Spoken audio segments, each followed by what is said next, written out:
Oui, alors, eh bien, je voudrais poursuivre le précédent séminaire de cette sorte. C'est-à-dire qu'en fait, nous ne pourrons pas changer le mouvement de ces monolithes, de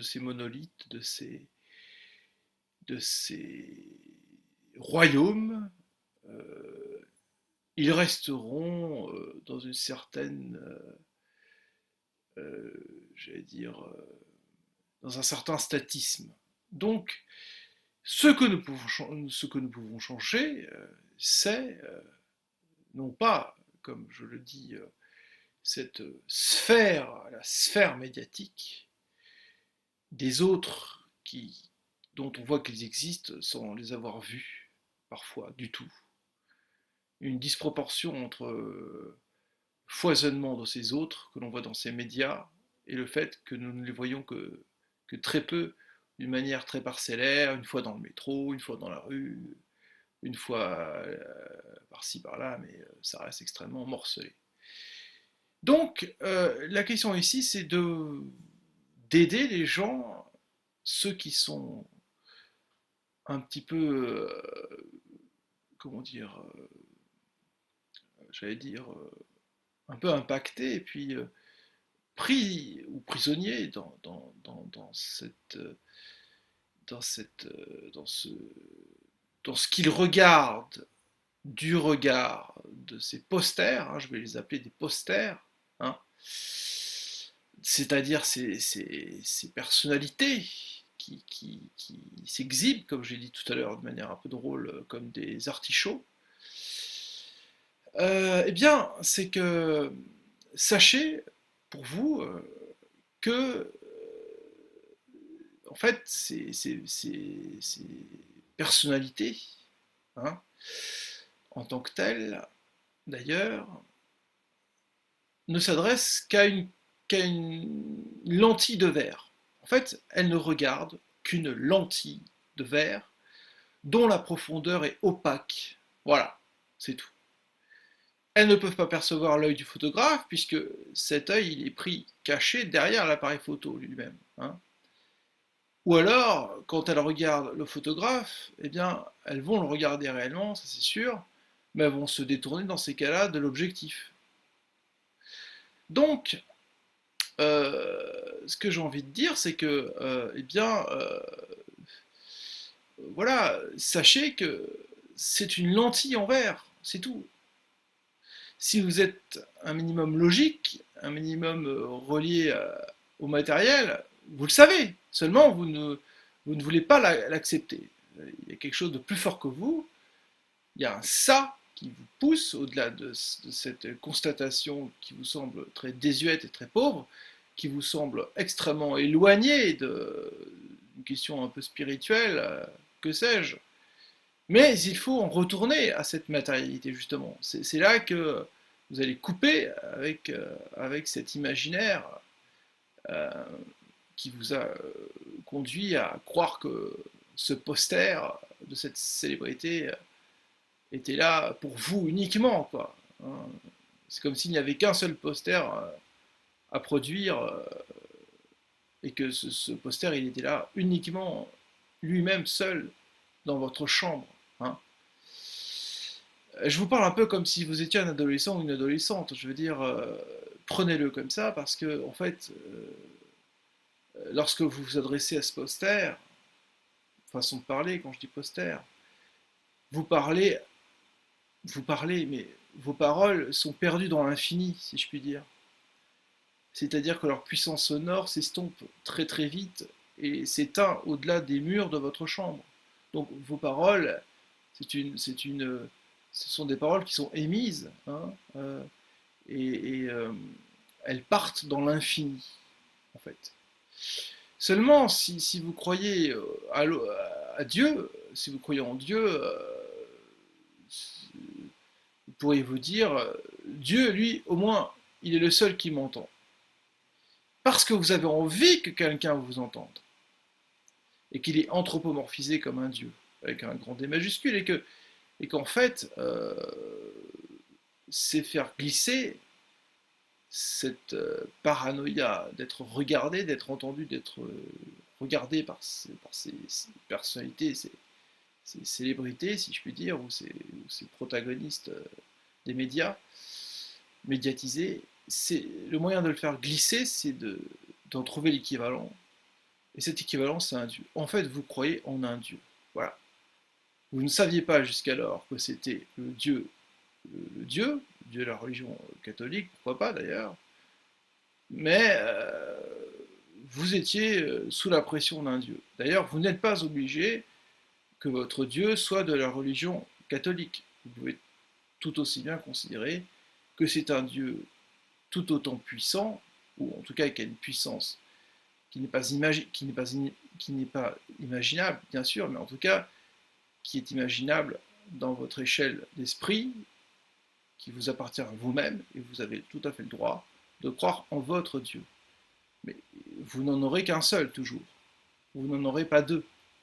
Vous pouvez d'ailleurs, d'une certaine façon, en avoir trois. Vous pouvez croire que l'autre Dieu c'est Jésus, que l'autre Dieu c'est le diable, que l'autre Dieu, le premier Dieu en tout cas, c'est un Dieu. Bon. Donc considérez que vous avez votre Dieu. Voilà. Hein. Et d'autre part, comment ça a commencé cette affaire-là pour vous? Eh bien, ça a commencé de cette façon. Je le crois empiriquement. C'est que quelqu'un est parti. Une petite personne qu'on va appeler petit p est partie. Et donc, vous vous êtes dit, tiens, c'est plus facile de l'avoir en face. Seulement, elle n'était pas en face. Hein. C'était un reflet d'elle en face, une photographie d'elle, de, d'une star, d'une protagoniste, on va dire. Mais en fait, cette protagoniste, elle ne faisait que reprendre ce dont vous aviez été, ce qui vous avait percuté, si je puis dire, presque pénétré, c'est-à-dire l'absence de ce petit p. Et ça, c'est arrivé, il y a de fortes chances quand vous étiez adolescent. Ce petit p qui n'était pas là. Voilà. Un autre qui n'était pas là. Ce que votre corps, votre désir aspirait, c'était le chiffre 2. Le 2 qui serait devenu un 1. Mais malheureusement, la réalité montre souvent que le 2 reste un 2, si vous voulez. On est 2 mathématiquement, on est 2 sur le plan des unités, c'est-à-dire que la quantité c'est deux personnes qui parlent, qui échangent, qui font l'amour, etc., qui s'adressent des gestes d'affection, mais en même temps, c'est deux personnes unitairement séparées. Hein. Il n'y a d'humain que en des nombres entiers, nous ne sommes pas des nombres décimaux. Donc, il est 19h. Effectivement, ce que je veux vous dire par là, c'est que vous rêviez à cette époque-là, quand vous étiez adolescent, d'être dans la fusion du 1. Vous étiez très amoureux, en fait, de certaines personnes réelles. Parce que ces personnes-là, vous avez vu bien avant, croyez-moi, que ces stars, ces protagonistes médiatisés, si vous voulez. Et donc, on peut considérer que,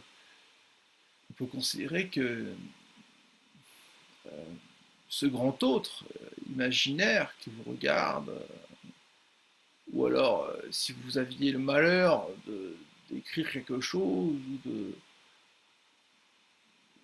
si vous craigniez de vous-même, enfin, s'il y a quelque chose dont vous aviez très peur, c'était de se défaire de cet attachement à telle star, à tel homme politique, par exemple, à tel homme politique, prenons cet exemple. Donc vous restiez attaché à cet homme politique. En fait, euh, ça vous empêchait de voir d'autres personnes, ce qui est vraiment dommage, ce qui est nuisible même pour la socialisation. Et donc, il y en a qui se rangent comme ça. Ça se passe dans la réalité. Ils se rangent, ils font la queue, ils prennent un numéro dans la file d'attente et puis ils intègrent le parti socialiste ou que sais-je, hein. Donc, l'image a le pouvoir de présentifier, de donner une présence qui est un leurre total, si vous voulez. Vous voyez, euh, c'est un peu comme si vous aviez dans le miroir l'image de la personne, sauf que ce miroir, il est plus à côté de la personne, il est transposé complètement ailleurs, si vous voulez. C'est ce que fait la photographie, d'ailleurs, hein. C'est-à-dire que toutes les proportions sont conservées dans les traits du portrait, par exemple, mais ce portrait est plus absent que jamais. Donc, en fait, on peut considérer que simplement que lorsque vous avez l'impression que cette personne vous regarde, effectivement, elle vous regarde par le jeu de la technologie optique qui est en action, si je puis dire, qui est mobilisée dans cette affaire-là. Et donc la convergence du regard réel est reproduite sous forme d'une convergence euh, symétrique, si je puis dire, c'est-à-dire qu'il y a une homothétie vectorielle entre la convergence du regard réel et la convergence du regard de la photographie, si vous voulez. C'est-à-dire que c'est la technologie optique, donc un canal de communication médiatique, avec un sous-canal qui est le canal optique du cadreur, du photographe, du caméraman, etc., qui va vous reproduire le regard, si vous voulez. Donc effectivement, comme il y a une homothétie vectorielle entre le regard réel et le regard communiqué de cette personne, hein, cette star qui vous regarde, hein, j'entends bien, et ben voilà, par cette homothétie vectorielle, effectivement, vous avez raison de vous sentir regardé, mais ce n'est pas parce que vous vous sentez regardé qu'elle vous regarde, vous. Elle ne vous regarde pas, vous. Elle regarde une lentille optique en verre ou sous un matériau technologique extrêmement précis qui vous permet cet effet auprès de vous, si vous voulez. Donc c'est quelque chose qui est totalement extérieur, qui vous préexiste, qui vous précède, si je puis dire plutôt, qui vous précède, ce dispositif qui est en fait un dispositif rhétorique technologique, ou technologico-rhétorique, ou rhétorico-technologique, ce dispositif-là vous précède. Donc lorsque vous tombez dessus, vous vous dites, ah, tiens, j'ai l'impression qu'il me regarde, mais quelle chance, quelle occasion à ce que je puisse lui parler, lui qui me regarde, lui qui est fidèle par son regard fixe. Vous vous doutez bien que ça ne peut pas fonctionner dans la réalité, un regard aussi permanent. Aucune personne dans la réalité, dans le monde physique, dans ce que vous avez en face de vous, vous voyez bien qu'aucun de vos amis, aucun de vos proches ne vous regarderait avec une aussi grande stabilité que ces photos-là, que ces photos de starlet ou de stars ou d'hommes politiques ou que sais-je. Ce n'est pas possible. Vous voyez bien que un regard aussi fixe, aussi, et donc qui maintient son intensité comme une constante petit c, vous voyez bien que ce regard-là, il ne tient pas la route, ça ne tient pas debout. C'est donc un regard artificiel. C'est un regard qui a été saisi dans l'instant, qui a été photographié dans l'instant, et qui donc se maintient en tant que tel, dans une sorte d'éternité comme ça, de vitam aeternam, plutôt un fluctuec nec mergitur, flotte mais ne coule pas, quoi. C'est vraiment le fluctuec nec mergitur. Flotte mais ne coule pas, hein, la fameuse phrase de Paris. Ça flotte mais ça ne coule pas, ça tient la route. Vous dites, bah oui, vous dites, il me regarde lui vraiment, à différence de tous les autres, hein, voilà. Et si c'est à la différence de tous les autres, c'est que bien sûr, il y a un petit P qui fuit. Il y a une petite personne qui fuit dans tous ces autres. il vous aurait suffi, cette petite personne. Vous vous dites à un moment donné, mais qu'est-ce qu'il dit? Quelle injustice que d'avoir autant investi dans ces posters que je mettais à côté de mon lit, toutes ces actrices ou tous ces acteurs que je regardais aussi passionnément, avec lesquels j'échangeais des propos, des petites paroles.